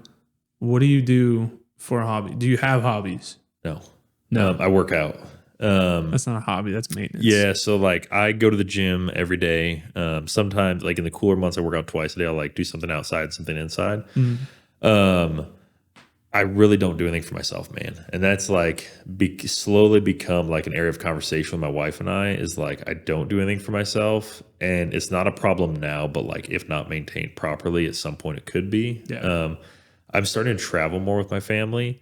And so I've kind of started to have this philosophy of like, instead of buying myself nice things or owning an expensive house that really doesn't bring me much joy, I would rather spend my money on like experiences and memories of my kids. And so like this year, I've been to like Mexico. I was able to like take my brother out for his bachelor party. Like that was cool. And then, we all got to travel to Washington and then, Florida. We've been to Destin. We're going to go to, my wife and I are going to Germany in 2 weeks. That's amazing. Yeah. What part? Munich. Okay. And then we're taking the kids on a cruise this winter as well. So it's like, instead of having all these like things that we buy and, being at home every second of the day to like pretend to be a good dad, it's like, okay, I'm going to make these commitments and we're going to travel more. And we're going to do these things. We're going to do these sporting events. We're going to be all in on just those things. Yeah. It makes it so that, people think work-life balance, like I'm going to work 2 hours and have 5 hours off. And that's not it. It's like, I'm going to work for 3 months and it's going to suck. And I'm going to work a lot of overtime. And then we're going to go on like the best vacation with like no concern. Right. You know, like we're not going to care You're about not what we gonna feel spend or what we do. Like we're just going to go. And I'm not even worried about what the business does. Like if it doesn't make any money, I made it all before. Right. So, you know, that's become my hobby for now is traveling with my family. Okay. That's a good one to have. I'd like to do that. And so now we're going to start letting the kids pick some places. My daughter wants to go to Japan. Okay. I hate flying, so that'll be a really cool experience. Germany's going to be tough too. It's like 11 hours. Yeah, it's rough. Both of my experiences, well, I guess when I went to Germany, I was already in the area. I lived in Europe at the time going to Germany, so I can't really speak to the flight on that. But I will say when I flew to Japan, I flew out of Seattle. That was a 36-hour experience. I think I had like a 12-hour layover somewhere and then like a 9-hour layover somewhere else. So that was trash. Yeah. Hopefully you don't have the same ordeal happen. No. Hopefully you can if you can get there in less than 24 hours, that's a good trip. Yeah, we fly from here to Charlotte and then Charlotte straight there. Okay. So only layover we have is 2 hours. That's not bad. I hope. Yeah. I feel like 2 hours is a good time too, because then you can not sprint to your connecting. It gives you enough time to casually kind of grab some food, kind of lumber over there. Yeah. So just take a bunch of Benadryl. That'll be good. Yeah. Time travel. Yeah, man. Hopefully. But, you know, I mean, outside of that, man, I used to ride motorcycles a lot. I really like that. Yeah. And so I'll probably get back into that, I'm sure. But it's just, you know, like I said, man, if I could spend the next 10 years just really focusing on my business and doubling down on everything I have, then the next 30 or 40 I can do whatever I want. Man, I envy your discipline, honestly. For me, being in the military for the time that I was 18 to 25, I had to eat ramen. I had to live in really terrible places. I lived in Midwest City for a long time, if that tells you anything. I felt like, you know, I was in that situation where I was like, how can I cut $35 out of my budget just to make ends meet? That's not even a plan for a trip or anything. I did not take a vacation or anything. I had staycations for 7 years.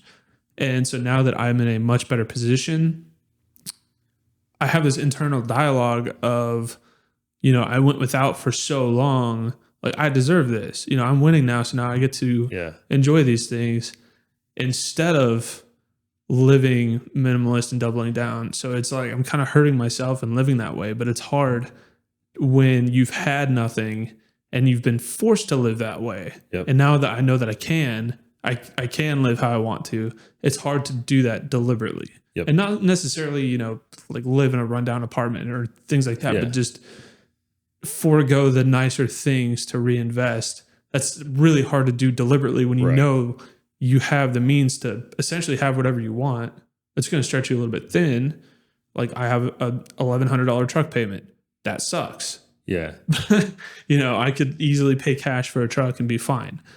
But I have that, you know, that voice in my head that's like, no, dude, you ate ramen for 7 years and you had a trash job and things sucked. Like, live it up, man. You got out of that. So I went and I bought the nice truck. Yeah. I think that for me, the discipline is coming to play in legacy instead of things. Yeah. And so I talk to my kids, you know, some people might think it's kind of like crazy, but like I talk to my kids like, we're going to build a mansion. Like, I drive my kids into neighborhoods and I'm like, see that house there? Like, we're going to build something like that together.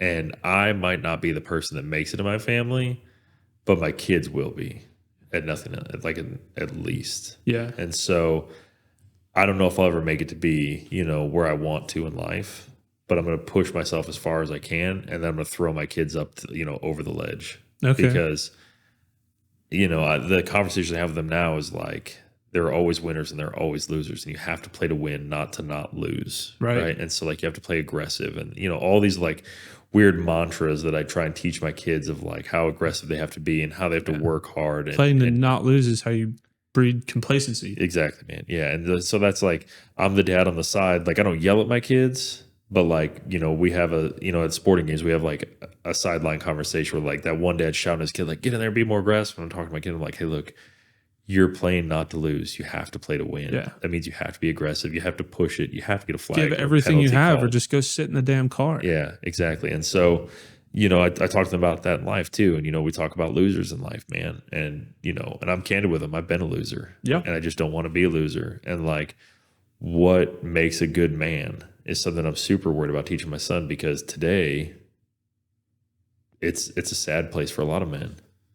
You know, I just heard about a friend, like right before we got on the podcast, man. I had a friend of mine that killed himself. And so You heard about that? Like today? like 10 o'clock. So man, it's I'm really sorry. hard. Yeah, I appreciate it. But it's not like, it's really hard because like he was a super cool dude. He's not the dude that you would see doing that. Yeah. Ever. Like, it's not something that like would cross my mind. Like, I literally thought something else when I heard that he died, and it wasn't what I thought happened. It's like the Robin Williams effect, you know? Yeah, People like Mac Miller. Yeah, dude. And it's super crazy that happens. But like, as a dad now, it terrifies me that like that's becoming a generation, like a statistic for that generation of younger. And he was almost our age. He's like 27, 28.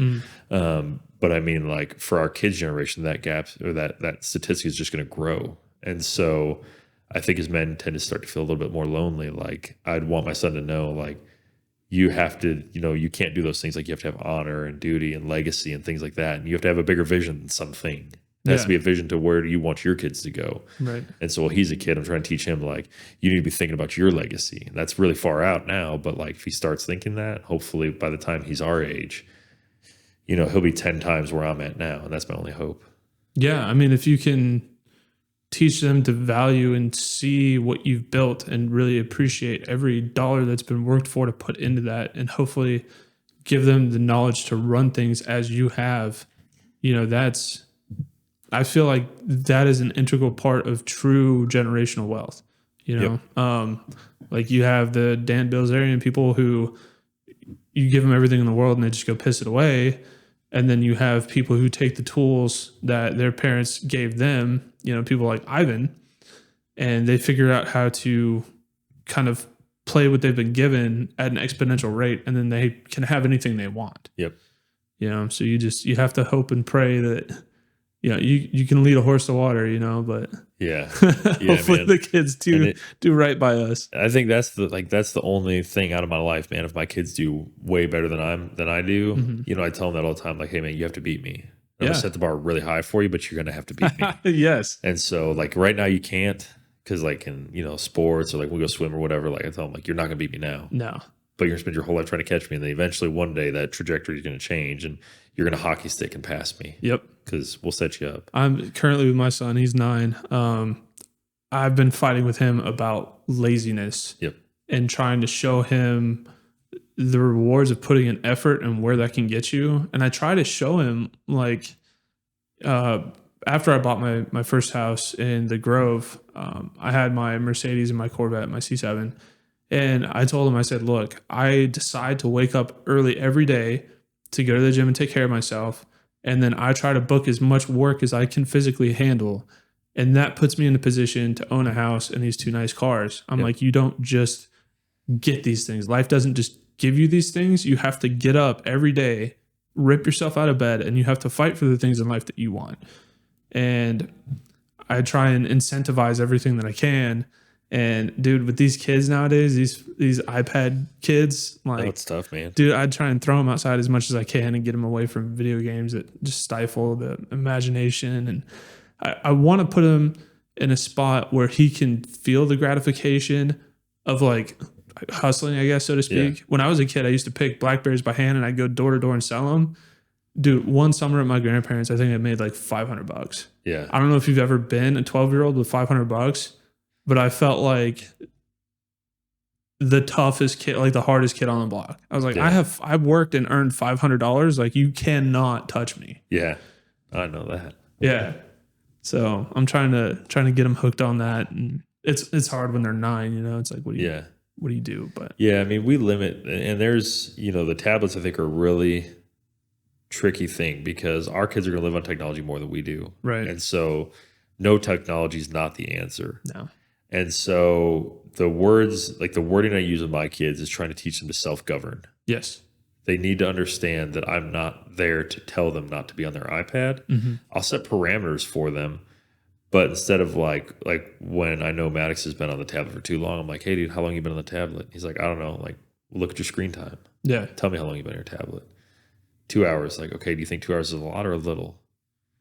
He's like, probably not that long. And to him, it doesn't feel that long. You know, when The you're time in just it, flies. it flies by. And so I'll tell him like, okay, be off your tablet for 2 hours. And then I think that perspective starts to sit in where he's like, I'm bored. Yep. Like 20 minutes in, I'm like, okay, well, you have an hour and 40 minutes left. Yep.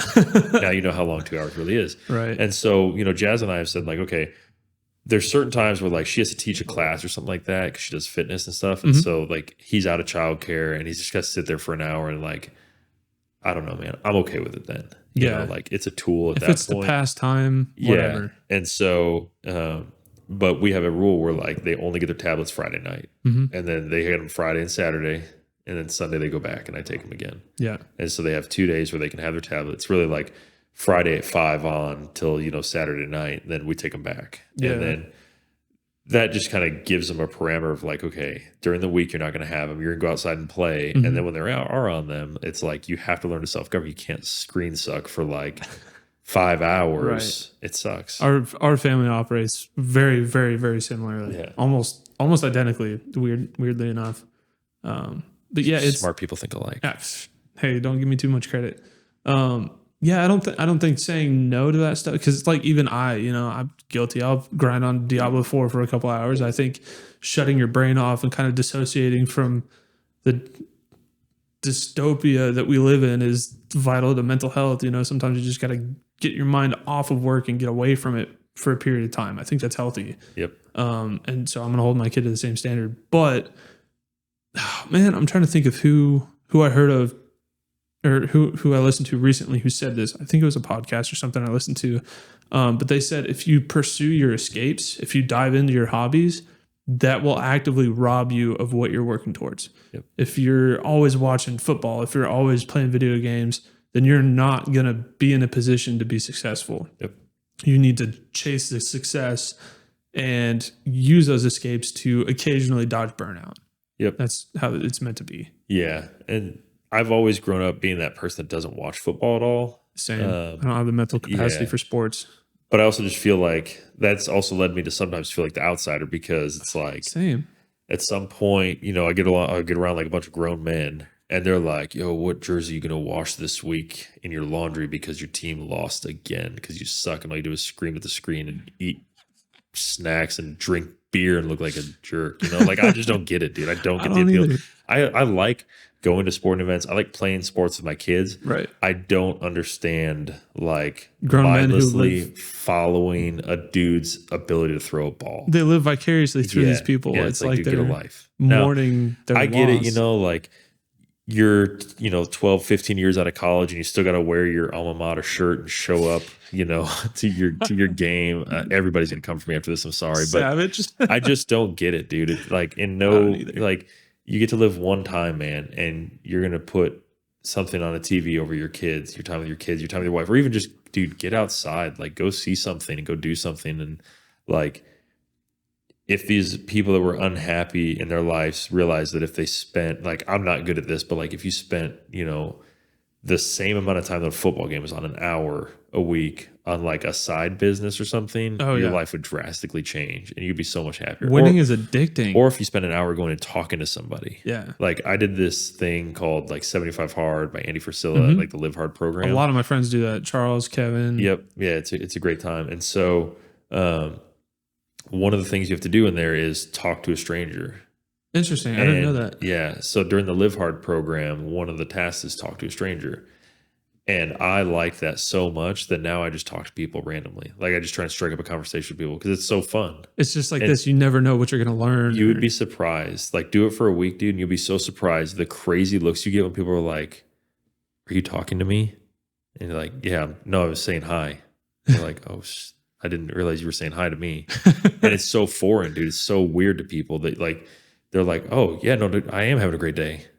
And it's just cool to like pull somebody out of their shell and like, you feel like you're being pulled out of your shell, but really you're helping somebody else. Yeah. And so I always have this saying, like when people ask me how I'm doing, I tell them I'm always good. Yep. And people are always like, really? Always good? I'm like, yeah, dude, why would I let something bad happen to me anymore? Yeah. You know, bad stuff's in the past, man. It's all good from here on out. And then that just always starts a conversation. People are like, that's a really cool like disposition or like way to look at things. And it just, dude, ever since I started saying that and just changing my perspective on how things are, even like when my kids do get, they make me mad and they fight and they get angry, I'm like, one day they won't want to be at my house. They won't want to fight. They won't even want to talk to each other. They won't want to talk to me. So I need to enjoy the arguing, the bickering, the pettiness, he touched me, I'm not touching you kind of a thing that they're in right now. Like one day in the not so distant future, your house is going to be quiet. I know, man. And it's frustrating when you're in it as a parent, because now my kids are like, I'll tell you a funny story real quick. 2 nights ago, they were getting ready for bed, and Leah came out and she's like, listen, Dad, I don't think that roasts should be a thing. And I was like, oh, what do you mean? Like, what were you watching? Like, thinking maybe she was watching something on her tablet or something, so I was making roasted, and she felt bad for him. And I'm thinking like, man, she's such a sweet girl. She's thinking of other people that way. Right. And she goes, well, my brother just roasted me in the bathroom. And I was like, what do you mean he roasted you? And so Maddie comes out and he goes, well, Leah said I put my toothpaste on my toothbrush like an idiot. And I'm thinking, like, in my head, I'm like, there's only so many ways to put toothpaste on a toothbrush, so maybe you are an idiot. Like, was she right? And so I'm like, well, what did you say to your sister? And she starts, and he cuts her off. He like puts his hand on her, and he goes, I said that she was so fat when she walks in the room, the whole world jiggles. And I was like, oh my God. And I like looked away and tried not to laugh, even though like my daughter's not fat, but like, I was just like, God, you're like 2 little people, man. Like, childish burns are the best. Yeah, dude, it's so cool though. And so I like, instead of getting angry at that moment, like I've learned just to like enjoy it, because it'll be gone. It's fleeting. Yeah. So yeah, when my kids do something stupid, I try and laugh about it instead of doing wrong, and they're getting upset about it. And it's like they're learning, they're going to make mistakes, and trying to show grace and appreciate the comedy of kids trying to figure things out. Dude, they're so excited to be alive every day, and it's like, we just can't wait to pretend to die for 8 hours every night. It's like, dude, if I could just like pretend to be in my grave for 8 hours, and like how cool that'd be. And they're like, Dad, did you wake up? Did you know there's like all this free stuff out here? Look at this snack drawer. It's like, it's all completely free. It's here all day. The air's free. The car's free. This explains why Gen Z loves Bidenomics so much. That's right, dude. Yeah. Absolutely. Nothing is free. Hey man, I got one of them that works for me, the one good one out there, and he's 16. He's a killer, dude. He's really good. Is that Jonathan? Have I met? I don't think so. He's part-time. Okay. But he's like 16, dude. He's in high school. He's homeschooled, and he's just like one of those like kids that he came up to me when he was like 15 and a half. And he's like, hey, I really want a job. And I was like, let's wait a little bit, And then he finally kind of got to that age where it's like, all right, 16's fine. You can start working with us. And he does a great job. That's cool. Big respect to any 16-year-old that wants to go out and grind and do the kind of jobs that you offer, because that's not stocking a shelf. That's not working a cash register. You are responsible for, some pretty high dollar automotive stuff in there. So that takes a good amount of responsibility to care for somebody else's stuff. And that work is not easy to do. No, it's hard, especially in the summer, man. It's hot. We have AC, but it's still hot. It's 85 degrees and 90% humidity in there. Yeah. So it's like a swamp. It's better than outside, but still not great. Yeah. Yeah. You're out of the sun. But, dude, it's like the way that I build my business, like when the guys that I invested in the Ceramic Kings business came out there, they were just really impressed by the culture. And so what I feel like the one thing out of everything I've done that I've done really well with business, like everything else I had to learn the really hard way. But one thing I feel like I really understood was the people part of it. Mm-hmm. And so instead of trying to hire detailers, I tried to hire for a culture. And what that culture created was people who would learn to detail. Yeah. And so some of them are car people, some of them aren't. They're all great people. And so like I hire strictly off like their emotional intelligence and things like that. And so I look for somebody who's like going to fit that mold, and they have like a working interview, and we all kind of like vote on should this person come back or should they not come back. And it's like, it's a really weird, like we all roll into work, we all roll to lunch at the same time. Yeah. And then we all go to like I pay for gym memberships for everybody. So then we all go hit the gym at the same time. It's like this weird cult of like car cleaning dudes that like just roll around Edmond all day. I feel like that kind of culture is really important to keep people. It's super important. Tied into the like. It helps people find value in their day to day. I feel like if you're a part of a team as opposed to just an individual who is doing work, that's a lot more incentive to stay. Yeah, for sure. Yeah, it helps with morale a lot. Yeah, and a really cool stat that's not like super. It's not really cool, but I think it's cool, and other business owners will understand it. But out of 6 people last year, we had 8 sick days. Wow. So that's cool. And we have an unlimited time away policy. Like one of my guys just finished up like a month off. And so, trying to create like one of my visions for the business was to create like an award-winning culture where like, we're talking about like our kids and that generation, how worrisome it is. So like, I want to take people like younger men and bring them in, and like, we listen to Andy Frisella's podcast. We go to the gym. We pick on each other about our diets. We eat right. And it's this like culture of like continual improvement. And so, it's not where I want it to be right now. It's in that direction. It's going there. And it's like every week we're tweaking a little piece to make it a little bit better. And I seek a lot of feedback from the team like, hey, what are we doing right? What are we doing wrong? And there's a lot of things we do wrong, but there's a couple things we're doing right that are really monumental. Yeah. And so you can see that when you show up there, just like everybody likes the team that we have. The team likes being there. They like working hard. And so ultimately, like past helping business owners, like I want to start helping young men, bringing them in, and like, like Mark, he started working with us as washing cars, then learned how to polish and coat, and now owns his own location with us. That's impressive. So and that's the Norman spot? Yeah.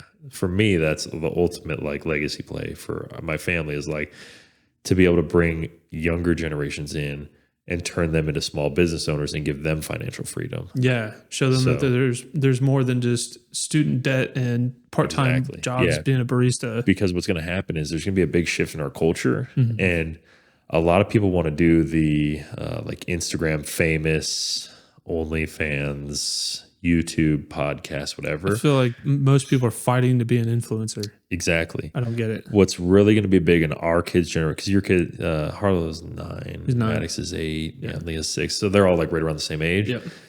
There's going to be a huge gap in the blue collar industry. Oh yeah.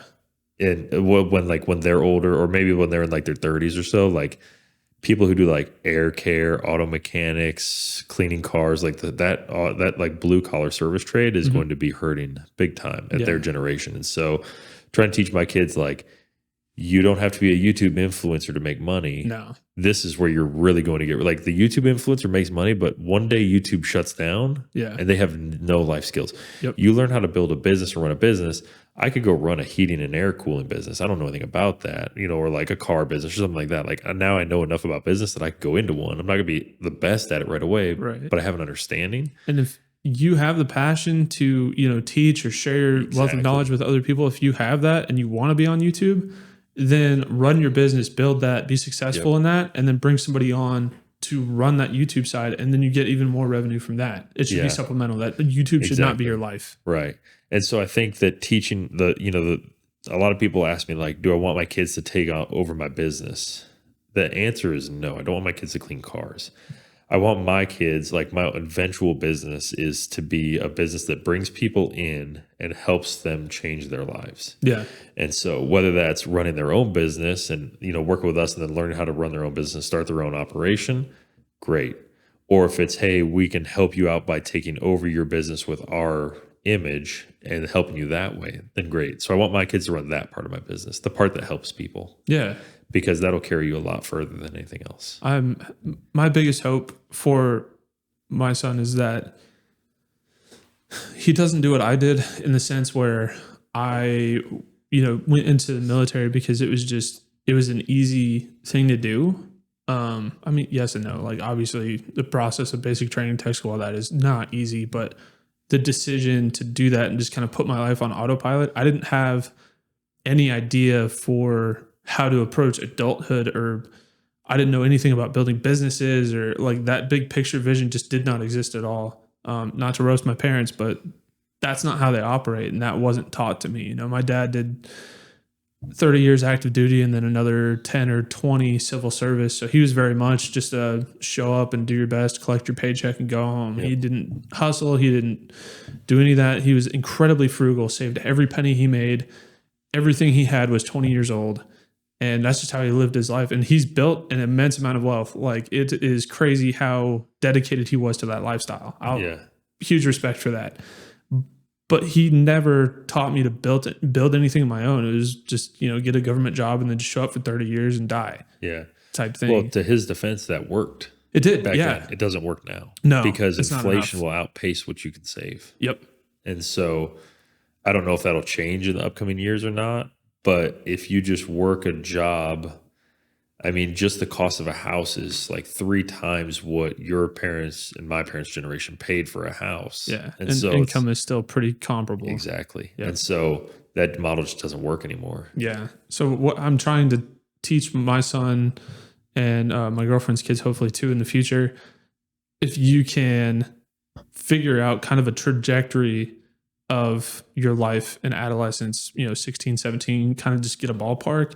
Like I want to push him to weld or do something like that, a very, very marketable skill that pretty much makes it impossible for you to be unemployed. So we'll take like TIGGing, aluminum fabrication, stuff like that. Not incredibly difficult to do after you've practiced and you've gotten good at it. And from manufacturing products to providing a service, like you can do anything with that. So just that as an example, I want him to do 4 years in the military for character building, because I feel like I had a lot of anger issues, a lot of discipline issues approaching adulthood, and the military kind of took all that away from me. I feel like after going through that stuff, after tech school and just being in that kind of lifestyle for a period of time, whatever kind of weird emotional issues I had as a teenager kind of just went away. It fixed me. It made me a way better person. And it sets you up to have a lot of resources too. If you get the GI Bill and you want to go to trade school to learn how to weld or get certifications, accreditations, it sets you up to get that at no cost while you're getting an income.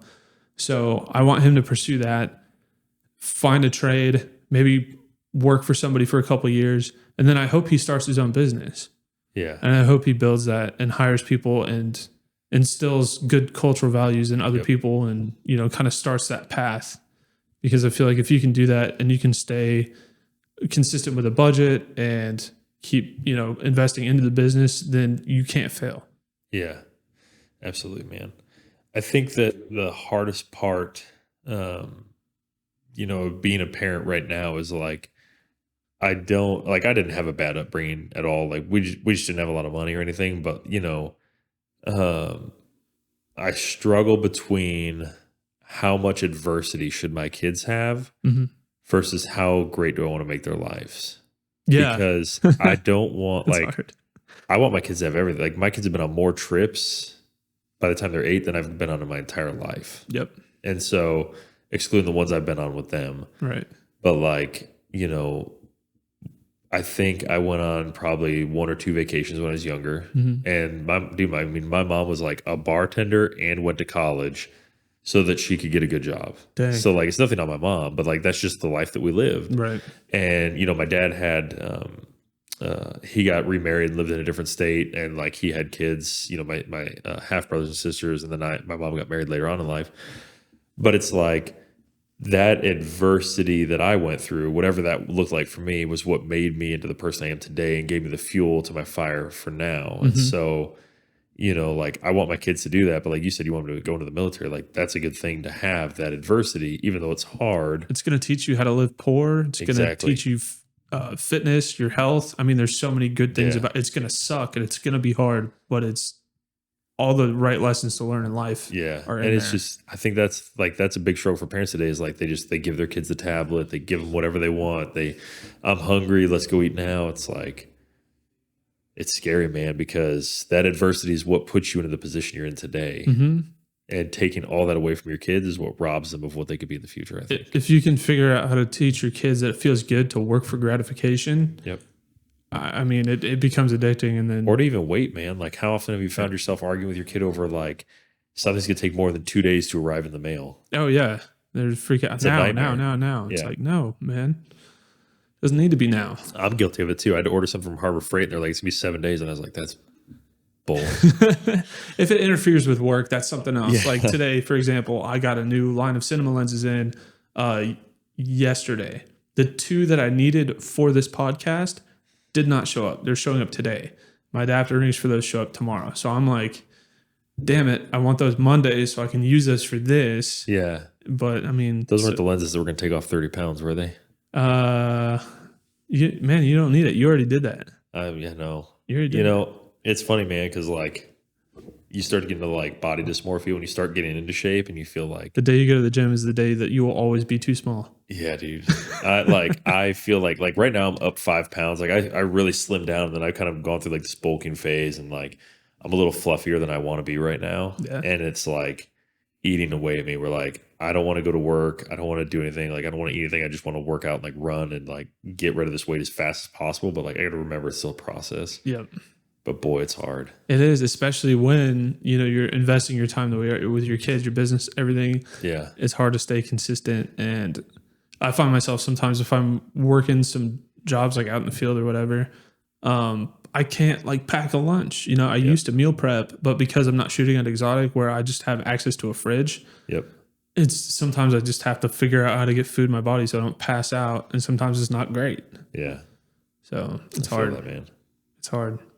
Well, I appreciate you taking the time to come out today. And I'm really hoping that you've inspired a lot of people who watch this who can see that if you chase that success and if you live well within your means, you can build something really cool. Yeah. Sweet, man. Well, I appreciate you having me out. It was a lot of fun. Definitely. I really think that I was talking to somebody on my way down here and they asked who I was doing the podcast with. And I feel like, man, I've watched some of your other stuff and I feel like this is a call-in for you. Like, I think this is something you do really well. Well, thank you. I appreciate that. I've seen some people do podcasts are not great, but I think the level of attention you put into it, I think it's something that's fitting for you. And I think that's a testament to like, you know, maybe you shot cars for a little bit, maybe you did this, and like business is a constant evolution. So, you know, maybe this is what really pops off for you, but I think it's really cool. I enjoy doing it, and I don't make anything from this. You know, if anything, I've spent an astronomical amount of money for the yet. But my thing is whether this ever becomes lucrative or not, I don't care, because people like you out there, everything that you said today may not have been shared to people before in a public space. And that information, your stories that you have, the things that you've experienced can help so many people. And if there's nobody out there to talk to you and to kind of put that out there, you know, then there's just so many people that could be affected in such a positive way that may never get that from you if there's not somebody out there to do something like this. And, you know, with Ivan, with Angel, all these people out there who have these great stories to tell about the journeys in their lives and how it can affect other people. I just feel like it's my way of kind of putting some good out in the world. Yep. Just doing what I can through my craft. Well, we appreciate it, Seth. Well, thank you. I appreciate you taking your time to come out here and, you know, talk to me about the stuff that you've been through, because without you also, this wouldn't be anything. So yes. Awesome, man. Right on. Well, I appreciate it. Yeah, definitely.